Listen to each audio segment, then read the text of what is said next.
Hi welcome to glowing skin lover. మనం చాలా prices పెట్టి ప్రొడక్ట్స్ కొంటాం కదా. అలాంటి ప్రొడక్ట్స్ 40 రూపీస్కి వస్తే చాలా హ్యాపీగా ఫీల్ అవుతాం కదా. సో అందుకని ఈ వీడియో చేస్తున్నాను. నాకు ఏ ప్రొడక్ట్ అయినా 40కే వస్తుంది ట్యూస్డే సేల్లో. ఇది కైండ్ లైఫ్ అనే యాప్లో వెనకాల మీకు డిస్ప్లే చేశాను. అందుకని ఎత్రిజం వాళ్ళది, వాళ్ళ అండ్రమ్ రోల్ అని, ఒకసారి వాళ్ళ సన్ స్క్రీన్, ఇవనే కాదు ఒక్కొక్కసారి ప్రొడక్ట్ మారుతూ ఉంటుంది. ఎవ్రీ ట్యూస్డే ఇవి వస్తాయి అనమాట. ఈ ఆఫర్ మనకి మామా ఎర్త్ కాజల్ వచ్చింది ఒక వారం ఈ క్యూట్ క్యాండిల్ వచ్చింది. ఇలాగే ఒక వారం ఇట్లా లిప్ గ్లాస్, లిప్స్టిక్స్ కూడా ఉంటాయి. ఒకసారి అయితే ఇట్లా మార్నింగ్ ఎసెన్షియల్ నట్స్ వచ్చినాయి ఇట్లా చక్కగా.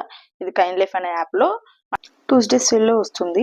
రేపు ట్యూస్డే కాబట్టి ఈరోజు నేను పోస్ట్ చేస్తున్నాను. ట్యూస్డే నైట్ 10 PM ప్రతి మంగళవారం రాత్రి 10 గంటలకి వాళ్ళ లైవ్లో కానీ వాళ్ళ ఇన్స్టాగ్రామ్ పేజ్లో కానీ వాళ్ళు పోస్ట్ చేస్తారు. ఒక 4 ప్రొడక్ట్స్ 5 ప్రొడక్ట్స్ మీకు నచ్చిందని యాడ్ చేసుకొని 1K కూపన్ యూస్ చేయండి. ఆ కూపన్ యూస్ చేసినప్పుడు మనకి ఏదైనా 40 రూపీస్కే వస్తుంది. అంటే 1 రూపీకి వస్తుంది అంటారు. 39 షిప్పింగ్, మొత్తం కలిపి ఏ ప్రొడక్ట్ అయినా 40 రూపీస్కి వస్తుంది. ప్రతి వీక్ ఈ ప్రొడక్ట్స్ ఉండవు, మారుతూ ఉంటాయి. ఒక ప్రొడక్ట్ యాడ్ చేస్తే 40 రూపీస్, 2 ప్రొడక్ట్స్ యాడ్ చేసుకుంటే 80 రూపీస్. అట్లా మీకు నచ్చిన ప్రొడక్ట్స్ యాడ్ చేసుకోవచ్చు. ఒక 4-5 ఐటమ్స్ ఉంటాయి. కాకపోతే లిమిటెడ్ స్టాకే ఉంటుంది. సో మీరు ఫాస్ట్గా మీకు నచ్చింది ఒకటి యాడ్ చేసుకోండి. నా సజెషన్ అయితే అదే. అందరికీ టాటా. ఇలాంటి మరిన్ని వీడియోస్ కోసం మన ఛానల్ని సబ్స్క్రైబ్ చేయండి.